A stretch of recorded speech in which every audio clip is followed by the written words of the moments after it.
Hello track insiders, I'm here to celebrate, I'm excited, I'm here to talk about one of the most memorable moments in track and field for Jamaica. It's like the Usain and Johan Blake moment that we used to. Oblique Seville of Jamaica just did the unthinkable, or was it the unthinkable? Now, in my last video that I posted, I said to you, do not write off Oblique Seville because of the mishap that he had in his first race of the championships. And the reason why I said that was because Oblique Seville has been imperious all season long. We saw him pulling out all the stops to ensure that he was a part of the conversation all of 2025. Now here we are, the final just went down, and in what was a scintillating performance, we saw Oblique Seville destroying the field, destroying Kishane Thompson, destroying Noah Lyles, destroying Kenny Benarick, taking the ultimate prize, which is the gold medal. Now, on top of that, Oblique's performance of 9.77 seconds put him over into what we call the elite league. The Usain Bolts, the Johan Blake, the Tyson Gay, Justin Gatlin, Asafa Powell, and of course Kishane Thompson. That's the league that Oblique Seville just ran himself into.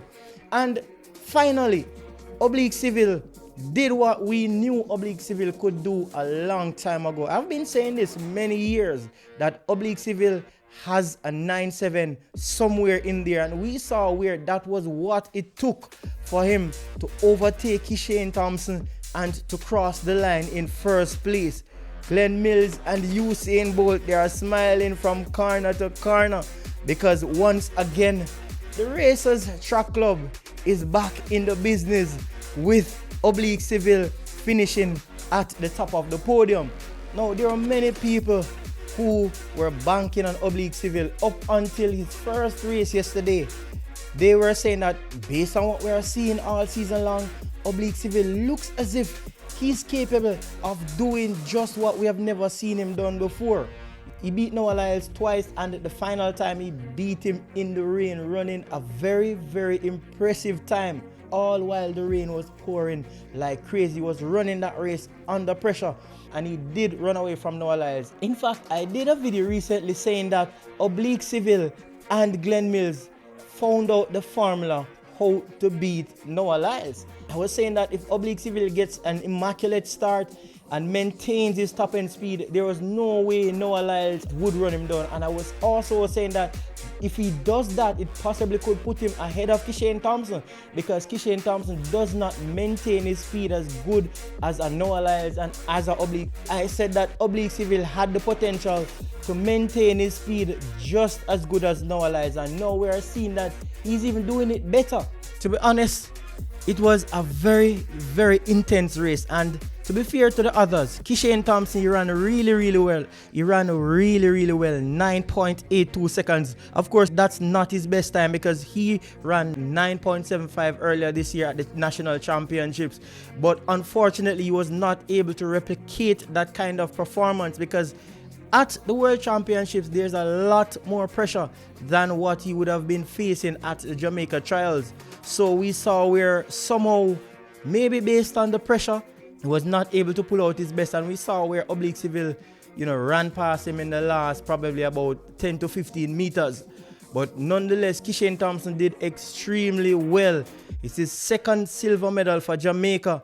Many people would have wanted to see Kishane running all out and giving us what we think he's capable of running, because also we think Kishane has a 9.6 somewhere there. But he just will have to learn how to bring out the best version of himself when it comes on to the biggest moments on the biggest stages. And I think that's where he fell a little short this time around.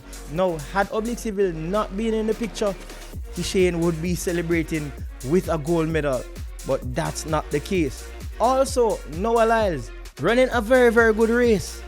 And given the fact that he was out for most of the season and coming back to take bronze behind the Jamaicans, I think that's a great accomplishment all by itself. So congratulations to Noah Lyles for giving us some really good entertainment, putting up a great fight. But this time around, he had to settle for third place. And we Jamaicans, we don't mind it. We want to see the Jamaican guys on the top of the podium. So we're a little bit biased to our own athletes, but of course we have to acknowledge that all the other athletes did extremely well. Noah Lyles and of course Kenny Benerick, who fell just a little bit short of the medal because he was really closing in on Noah Lyles in the finishing moment of the race. But Oblique Seville is the talk of the town right now. This race is a very big deal for Oblique Seville.